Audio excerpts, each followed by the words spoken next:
On today's show, the Atlanta Hawks go into the Christmas holiday with a nice victory over the Detroit Pistons in runaway fashion. The Hawks were not great in the first half on Friday, but the second half was all Atlanta taking care of business and beating a team that was not as good as they are, quite honestly, in this game. We'll have full coverage and more coming up. You are Locked On Hawks, your daily Atlanta Hawks podcast, part of the Locked On Podcast Network. Your team every day.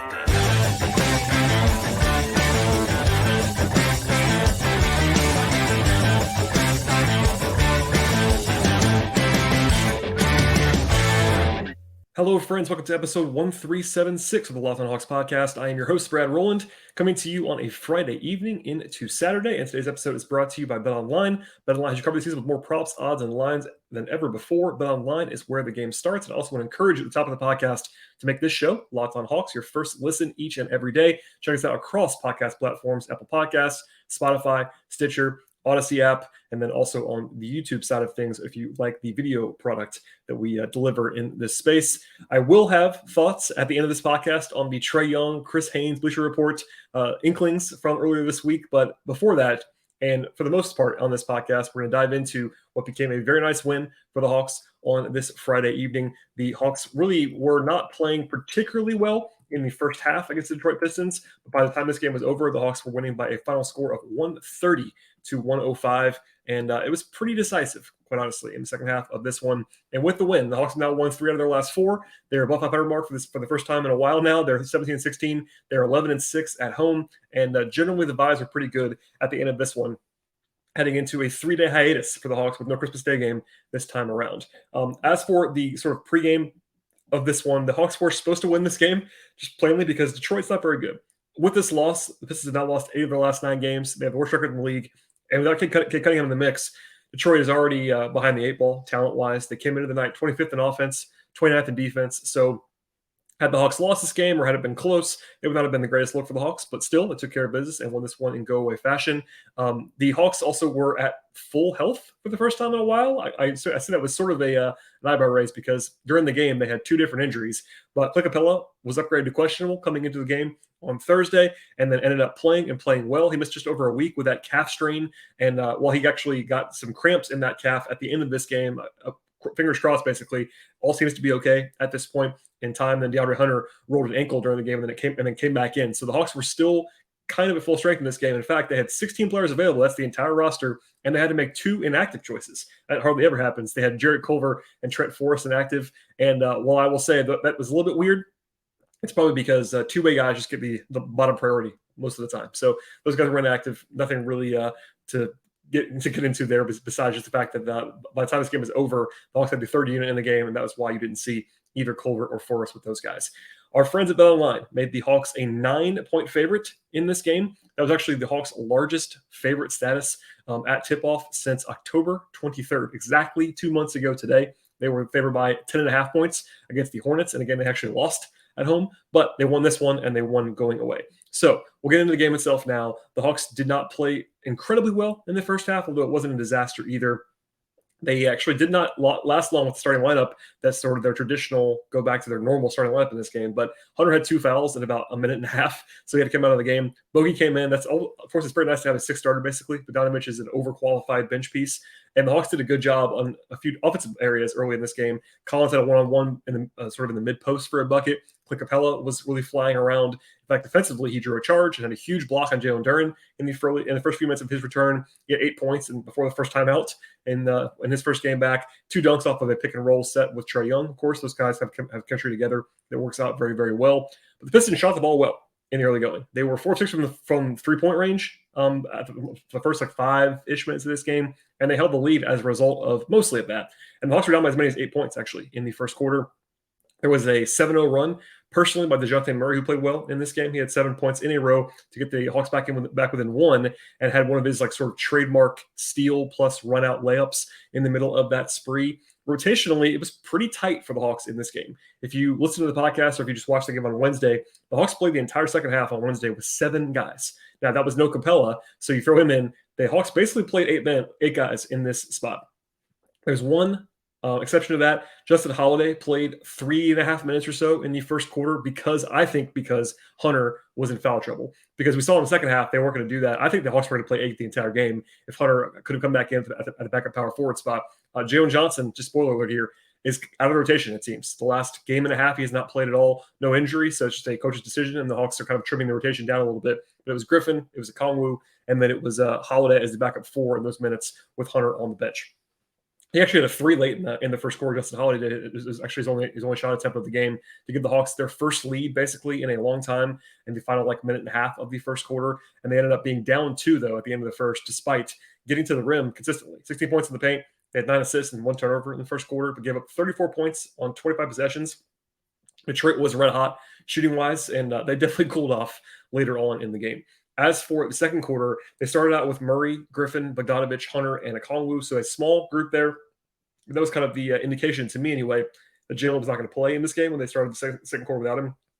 And the defense definitely stiffened up a little bit in the second quarter. They just couldn't make shots on offense. They were 4-12 from the floor and 0-3 from 3 at the outside of the second quarter. They were still only down by 3 because defensively they got a lot better, and that was kind of a theme throughout the game. They started out poorly defensively. It got a little bit better in the second quarter, then it got much better after halftime. They played the starters the last 7 minutes or so of the first half, and although Hunter was limping around with 4 minutes to go, they showed it on the replay. He actually very clearly rolled the ankle in a way that I think I was surprised he came back in the game. He seemed to be all right and moving okay, but he was limping around and went right to the locker room. And then they were listing him as questionable going into the halftime break. He ended up coming back out, playing a sort of a normal role after halftime. So we'll see if it swells up. But the fact that he came in the game is probably a good sign for Hunter. And they had a nice 8-0 run late in the first half to go up, actually take the lead again, being they'd been down like 5 or 6 points at that point. They got some stops finally. Collins had a good 2-way stretch. Trae had a nice steal. He was sort of getting into the action there in the way that Nick McMillan was praising after the game defensively. Capela got some interesting officiating pick-ons at the end of the first quarter. End of the first half. He had kind of a brutal charge call, I thought, on him, and then a foul of his that was relatively harmless got upgraded to a flagrant 1. Kind of a weird stretch there for Capela, but Trae had some nice drives at the end of the first half. But defensively, it wasn't quite what they what they had to have to get into the halftime break ahead. So they were actually down by 3 points at the halftime break, and again they ended up winning by 25. Offensively, though, they were very solid before halftime. They just couldn't make threes. They were 3 of 14 from 3. They were 58% on twos, though. They were getting the paint kind of at will against Detroit. In fact, the only guy who shot better than 33% from 3 in the first half was Justin Holiday, who was 1 for 1. So nobody was making shots. The team was 0 of 7 from 3 in the second quarter. But even with that, the Hawks had 15 assists and 3 turnovers in the first half. And that was a theme that continued into the second half. DeJounte Murray had 16 points to lead all scorers in the first half of this game. Defensively, it was better in the second quarter for sure. It was still not great overall. They did force turnovers, but the Pistons were just shooting just a little bit better than the Hawks were from everywhere. And then I thought the point of attack was probably the number one issue defensively. I thought Trae, in particular, the first quarter and a half was pretty shaky, even for Trae. Bogey was pretty shaky as well. Griffin had some moments that were not fantastic either. It wasn't just that. The Hawks had some Detroit was pretty hot in some ways, but I thought that was a point of contention that I think, and also they made a tweak after halftime, and they talked about this as well. The Hawks went to a more aggressive defensive scheme after halftime, which definitely ended up working and getting the Hawks a little bit more flying engaged and creating more havoc, which was effective after the break. All right, we'll dive into a much more fun second half of this one as the Hawks made their big runs in the third quarter and the fourth quarter. But first, a word from our sponsors on today's podcast. Did you know that driving high is considered driving under the influence? That's right. Driving under the influence of marijuana is against the law in every state, even in states where marijuana is legal. That means driving high can get you a DUI. If you think law enforcement officers can't tell you when you're driving high, you're actually wrong about that as well. Your friends can tell, your coworkers can tell, even your parents can tell, everybody can tell. So what makes you think that a law enforcement officer does not know when you're driving high? Driving under the influence of marijuana can slow your response time, and it can change how you perceive time and speed. So even if you think you're fine to drive when you're high, you're actually not fine. Because the bottom line is, if you feel different, you're going to drive different. Driving high, driving under influence. And remember, driving high can get you a DUI paid for by NHTSA. All right, so the second half was obviously a lot more fun for the Hawks, and the number one indication coming out of the gate was DeAndre Hunter came back in the game. That was a nice positive thing. I'm not saying he was awesome in this game because he wasn't, but I thought that just as a nice start to the half, a little bit of a scary ankle tweak. He ended up starting the second half and playing normal minutes. But the Hawks started out gangbusters in the second half. 15-3 run to open the half. They go up by 9 points. Trae Young had this vintage long-range pass to John Collins for a dunk. Trae was fantastic in the third quarter. He had 7 points and 2 assists in the first like 3 or 4 minutes of the third. He had 20 points and 10 assists in the game with 8 minutes to go in the third quarter. He didn't play a ton after that, but he was brilliant in this one offensively. There was one little hiccup by DeJounte Murray having a technical foul in a skirmish with Jaden Ivey. But the Pistons also, to talk about defense a little bit after halftime, Detroit had 6 points in the first 5.5 minutes of the second half. They were 2 of 10 from the floor. A lot of contested looks. The Hawks were definitely contesting shots at a higher level. It was nice. It was really nice, pretty high-low pass from Collins to Capela for a dunk that came after Trae got trapped. That's one of those traditional things that's like easier to do in practice than to actually execute. But it was a trap. It was a short roll pass and a dunk, and it was really, really well delivered by Collins to Capela. And then Trae got going even more. He had a nice no-look lob to Collins for a massive dunk. Then he scored again. They were up by 11 points. Trae was definitely feeling it at that point in time, as he should have been.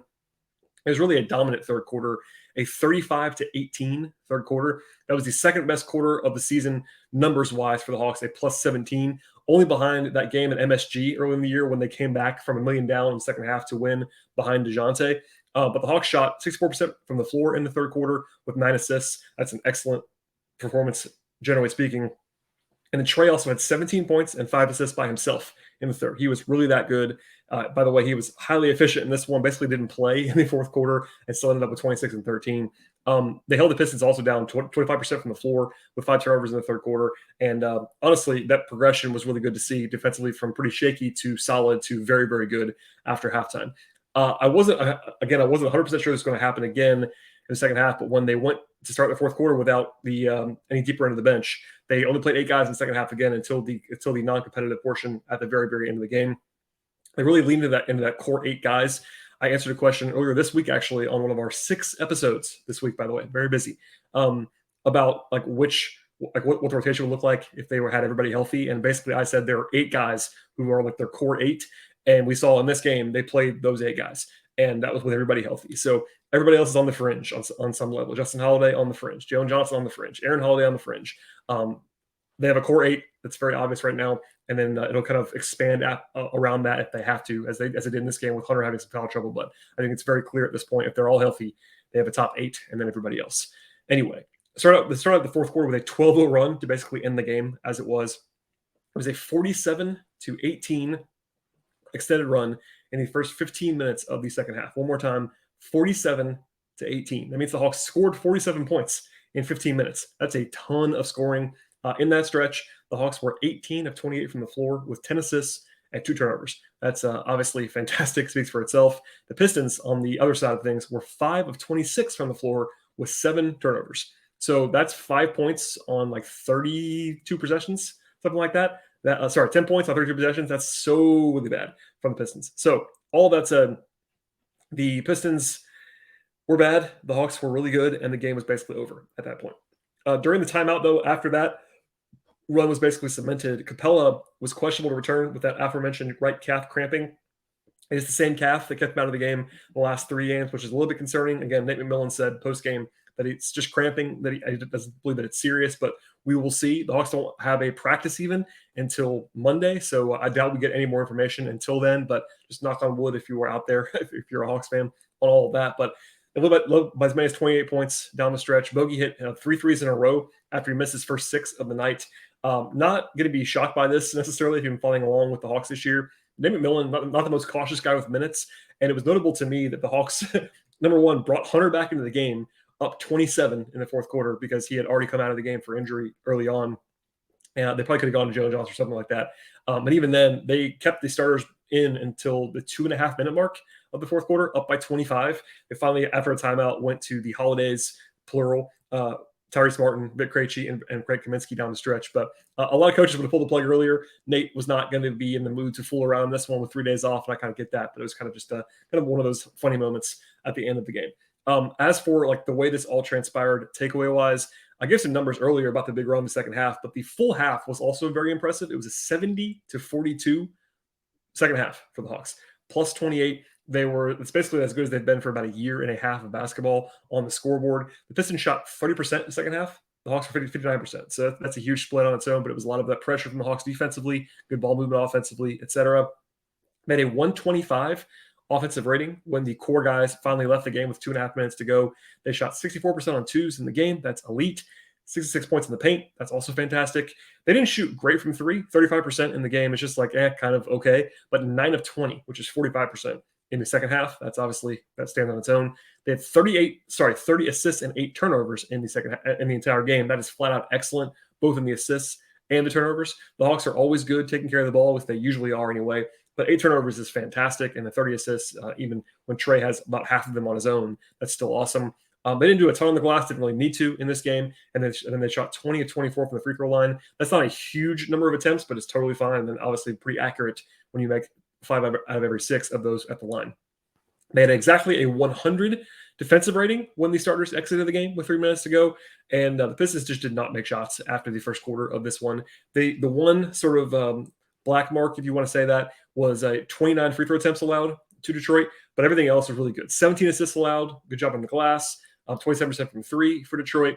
Points in the paint was hugely in Atlanta's favor, so lots of positives across the board there. And really, after the first quarter, and even like the first, 8 minutes of the first quarter, the Hawks were pretty much dominant the rest of the way. The second half was truly, not the Hawks can't play better than that, because they definitely can, but a combination of Detroit being bad for sure, but the Hawks really putting it into high gear. And look, this is not meant to disparage the Pistons, but the Hawks, in their current form with general health right now, playing the Pistons without Kate Cunningham and doing it at home on full rest, they should beat the Pistons pretty soundly. But the second half was truly like an A, maybe not A plus, I'll say A performance from the Hawks. They were excellent after halftime, and it showed up on the scoreboard in a big way. All right, we'll get into the player stuff in a second, as we always do on the podcast. But first, a word from our sponsors on the show today. Today's show is brought to you by BetOnline, and the NBA season is at the forefront of this podcast, of course, and things are very busy this time of year as the holidays are approaching. Playing football stuff as well, hockey, soccer, and other action also going on. And the Christmas Day slate is going to be jam-packed in the NBA and the NFL in particular. The action never stops. BetOnline is the number one source for wagering information that includes stats and news and analysis this season. Get the latest odds and trends for every pro and college league out there at BetOnline. That includes the latest in football and basketball, as well as esports and golf and tennis, auto racing, horse racing, entertainment bets, and much more.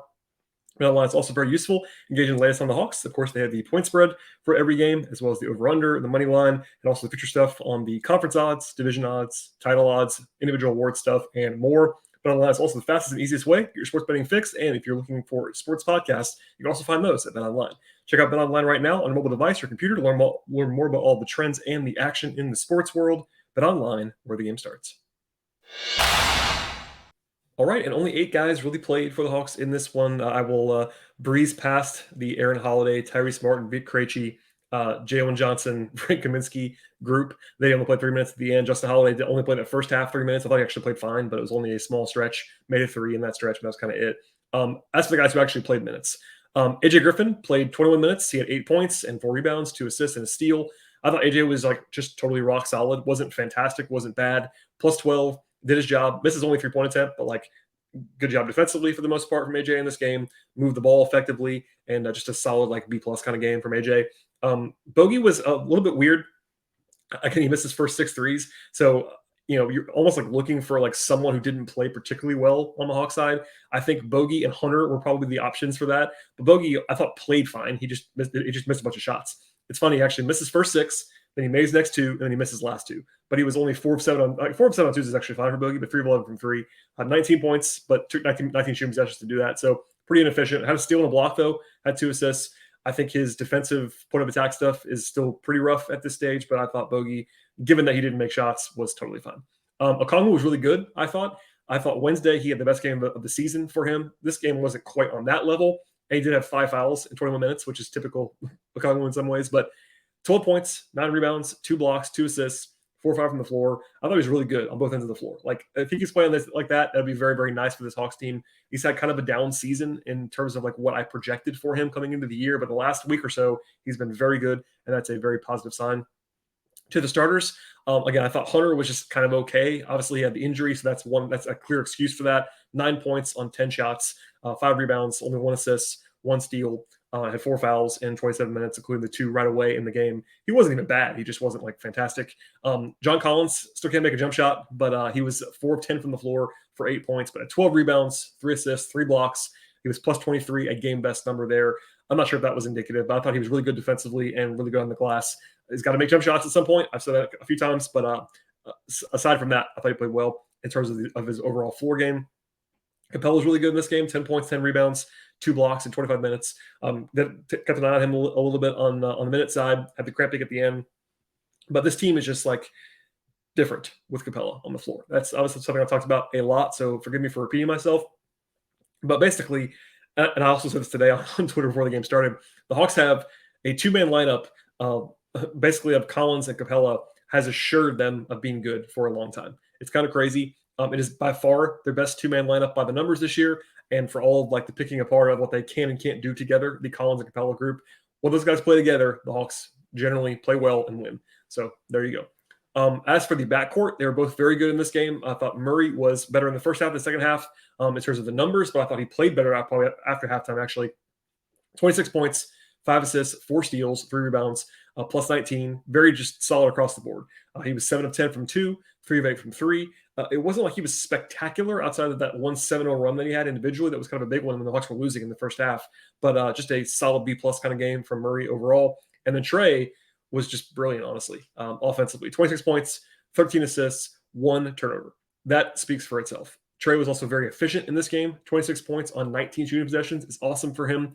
Last 4 games now for Trae Young, 15 of 33 from three-point range. That is very, very good. Obviously, he had been in a shooting slump for quite some time, and it's not necessarily over as I declare it right now, but a 4-game sample where he shoots 40+% from 3 on big volume is a good sign for the future. The ball security was huge from Trae. I think defensively in the first quarter, it was very obvious that Detroit was going to pick on him, and I did that to pretty good effect, actually. He's definitely a weak point a lot of the time at the point of attack defensively. Maybe he's more active in the second half. He had 2 steals, got his nose in there a little bit in the second half. That was good to see from him, kind of taking on himself to play better and be more accountable defensively. And again, offensively, he was pretty much flawless in this one. So anyway, that's all that said about this game. Again, the Hawks were really good in this one. It wasn't perfect, but they played a near perfect half for sure. 70-42. It kind of speaks for itself after halftime, and a nice way to end the pre-Christmas run for the Hawks. Last thing on the show, I feel like I have to talk about this a little bit anyway. I wrote about it a little bit, by the way, also on my Patreon. So it's patreon.com/BTRoll if you want a more full and thorough written thing on this. But Chris Haynes of Bleacher Report became the first national voice to kind of flat out write something about Trae Young and a potential trade. It was also very vague on Thursday, which I got into in more depth on my written platform on Patreon. And that's also why there was not an emergency podcast yesterday. People kind of asked me why I wasn't recording about this. Look, it's barely a report, honestly, and that's not because Haynes is not credible. This is not a situation where it was someone on Bleacher Report that's like a nameless, faceless person. Like they do have people that like just do fake trades there. Chris Haynes is a real reporter. He used to be at ESPN. He was at Yahoo. Like he's on TNT. He's a real reporter. This is not a fake report. I saw people saying that. I would not go that far. Chris Haynes is credible, but because of what he actually wrote. So if you go through it, part of like being a person in the media is like parsing what has been reported and kind of what it all means. And the framing is basically that, quote, rival executives, end quote, are talking about how Trae Young could, I want to say this one more time, could be the next player to request a trade, quote, if the team doesn't make inroads come postseason time, end quote. So this is rival executives speculating. That does not make it an actual rumor. This is not a rumor in my mind. Also, it's doubly the case where there's also a caveat in there about the team making some sort of postseason run or whatever inroads happens to mean in this case. So lots of ifs in this one, lots of ors, that kind of stuff. Not a lot of concrete. There's also a part in there that I thought should found funny about how Landry Fields has the green light, quote unquote, from ownership to do what's necessary to acquire upgrades. Because I've heard nothing different on the tax front. I don't think the Hawks are going to be going into tax anytime soon this season. It's possible, I guess, that there's a change of heart from ownership on the spending front, but I would say it's unlikely. And for example, the Hawks just played a few games basically down 2 big men and they could have signed someone in the front court for some depth, but they don't want to because of the luxury tax. In fact, I was the one that asked Landry Fields about that in preseason at Media Day, and he was very candid with me about how the Hawks were keeping the 15th roster spot open for luxury tax flexibility. So anyway, that definitely matters. Anyway, from there, at this point, I think Trae Young's local approval rating is probably as low as it's been in a while. He obviously played much better tonight, which is good to see. But I am seeing, generally speaking, more fan pushback on Trae this year. I'm sure it's anecdotal on some level too, but he's not played as well as he did last year individually, and the team hasn't been winning a ton. I'm sure that's all mixed in together. But regardless, Trae's not going to get traded unless he wants to get traded. I'll say that right now, one more time. Trae's not going to get traded unless he almost demands to be traded, basically. That could change, I guess, in the future, but not anytime soon, I don't think. And I think that moment is not going to come. Honestly, I think if Trae leaves, it'll be because he wants to and engineers that, because stars have that power in the NBA.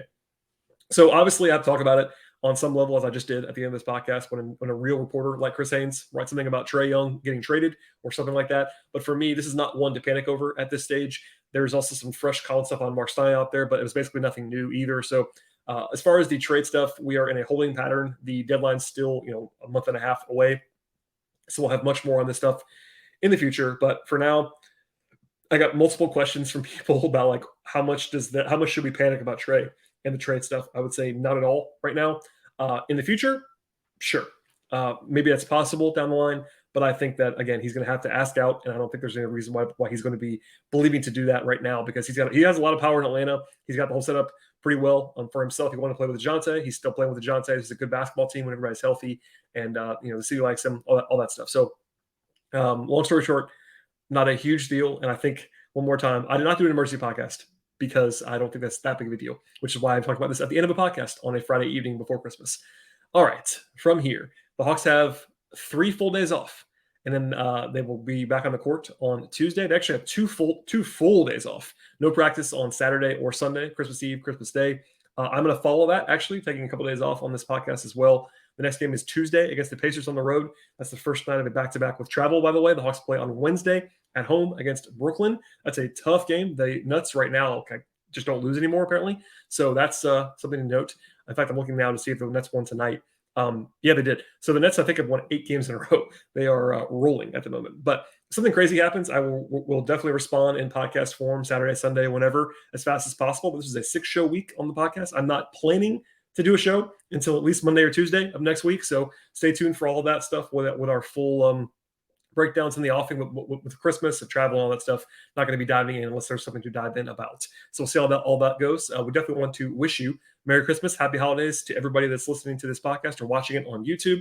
Thank you very much for listening and checking out the show. As always, please spread the word about the podcast to your friends. Also check out my written content, patreon.com/BT Rowland. Please subscribe to the show, Apple Podcasts, Spotify, Stitcher, Odyssey app, Google Play, as well as on YouTube, and even do it on more than one platform. If you want to help out the podcast in the best possible way, please follow the show on Twitter @LotsOnHawks. Follow me on Twitter @BT Rowland, and I'll see you all next week.